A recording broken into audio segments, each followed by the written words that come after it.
Good morning and welcome to News First Prime Time Sunrise. A very good morning to you. Today is the 4th of June 2015. I'm Chaturanga Hapuarachi. You're with Prime Time Sunrise on News First. Let's start off with a look at the headlines.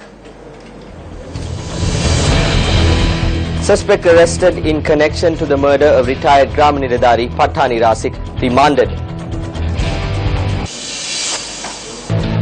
The country's peace and harmony is at risk due to the acts of certain politicians. A statement from Chief Minister Harin Fernando. A $1 billion USD project given to the green light to construct the largest optical telescope ever built. On to those stories in detail. The suspect who was arrested in connection to the murder of retired Grama Niladhari Pattani Rasik in Mundalama has been remanded until tomorrow. Police media spokesperson ASP Ruwan Gunasekara said that the suspect was arrested at the Katunayaka Bandaranaike International Airport yesterday. The trial on this case is being heard at the Polonnaruwa Magistrate Court. Rasik, who was working at the time as the head of a non-governmental organization, was abducted in Polonnaruwa on the 11th of February in 2010. The police said at the time that Pattani Rasik was abducted while en route from Mundalama to Polonnaruwa on a work-related matter. Several days after the kidnapping, a group had contacted Pattani Rasik's family and demanded a ransom of 20 million rupees. 1.5 years later, Pattani Rasik's body was discovered in Batiklo.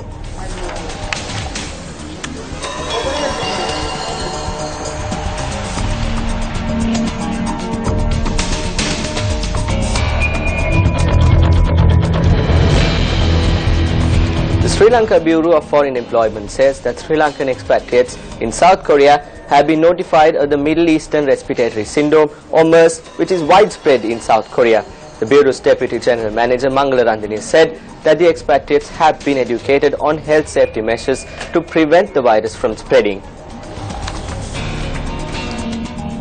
Sri Lanka Bureau of Foreign Employment closely monitoring the situation in South Korea with regard to the health challenges that the South Korean people are facing at the moment on this MERS coronavirus. The Sri Lanka Embassy in South Korea has already contacted the relevant authorities and especially the workplaces and the employers. By now, the South Korean government has given all the instructions to every workplaces. Especially HRD Korea has very vigilant on it.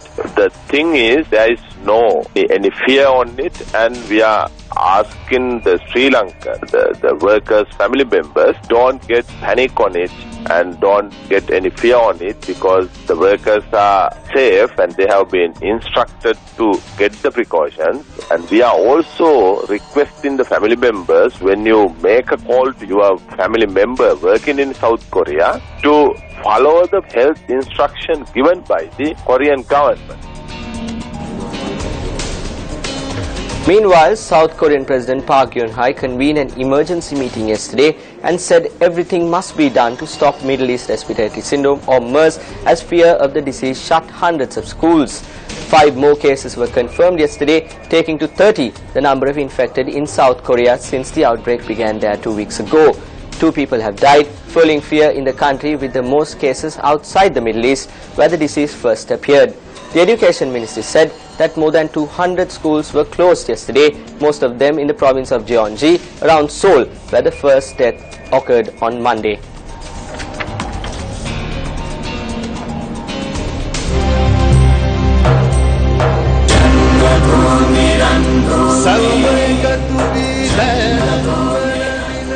Today is day 28 of the Ranbhoomi Rally for Unity, carrying the message of coexistence and harmony. Today's journey is due to commence from the Urubuka bus stop in Mathura at 9 AM and will make its final stop for the day in Kamurupitiya. We are now joined by News First Siddharth Kotian for the latest on the rally. Good morning, Sid. Very good morning, Chaturanga. I'm here in the town of Deniaya, which was the last stop on day 27 of the Ranbhoomi Rally for National Unity. A town where we arrived several hours late, but despite that, we had a huge crowd waiting to greet us. Yesterday we were in Kalawana as well, another small town, but a huge turnout. You'd never believe it that the town was actually quite small, judging by the size of these Ranbhoomi rallies. These rallies have gained so much momentum. We're seeing people greeting us by the side of the road, waiting for us with national flags. These bricks have come to mean so much to people, and there's so much enthusiasm to pass the brick from person to person. But remember, the core message of this Ranbhoomi rally is national unity, is for a more equal society, is for a more inclusive society. This Ranbhoomi float has become a moving monument to our humanity, and for the first time in a long time, Sri Lanka has become a beacon of hope in a world marred by conflict, and that's very, very satisfying to see. Now today, the first thing is we're going to be going to the town of Urubakka, followed by Morawaka and Akuresa. We're hoping to see you there. If you can't join us, you can always comment on our Facebook or on Twitter. Use the hashtag #Rally4Unity. I'll be speaking to people throughout the day and hope to hear from a lot more people today. Sid Kotian, News First.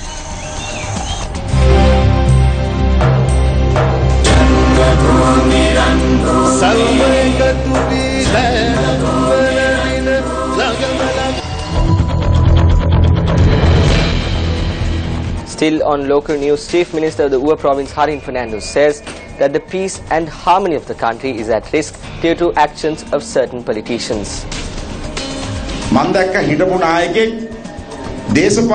I saw a former leader carrying out politics from a temple. Since that day, no UNPA enters the premises of that temple. No arms is given to the temple. So now look at what the UNPA is doing as well. For an instance, imagine if Ranil Wickremesinghe also goes to a different temple in the same area and makes donations. See what a naive and unfair thing that would be to do.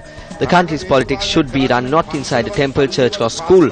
So I am disappointed that through such activities, issues of racism arise.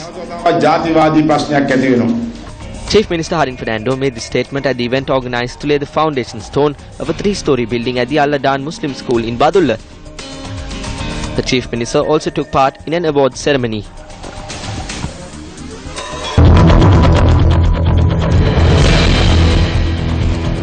State Minister Palitha Rangebandara says that it's the responsibility of the government to safeguard police officers who implement the law by the book.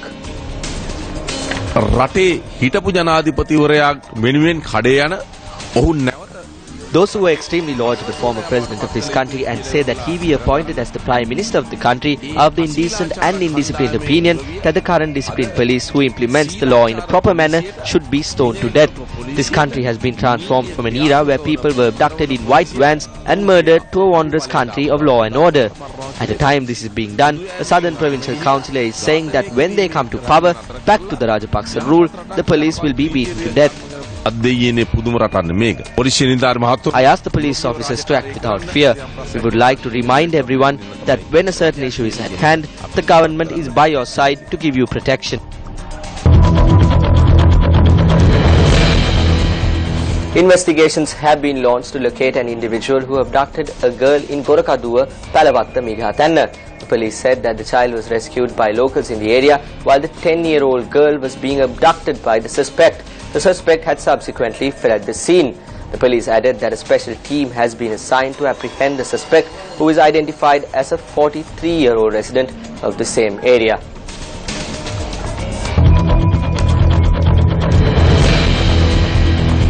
A 23-year-old male has drowned while bathing in the Pasi Kuda beach. The police said that the incident had occurred when a group including the victim were on an excursion in the Pasi Kuda beach. The victim has been identified as Dusan Dulanjana. The body of the deceased is currently lying at the Valachennai base hospital.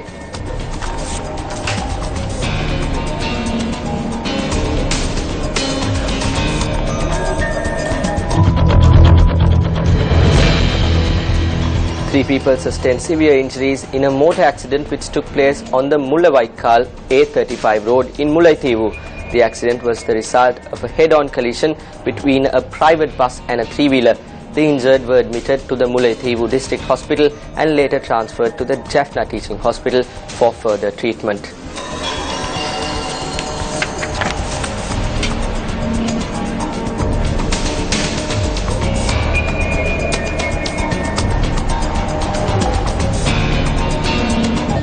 Well, with that, we conclude this bulletin of Primetime Sunrise on News First. Your next news update comes your way at 8:55. I'm Saturanga Hapuarachi.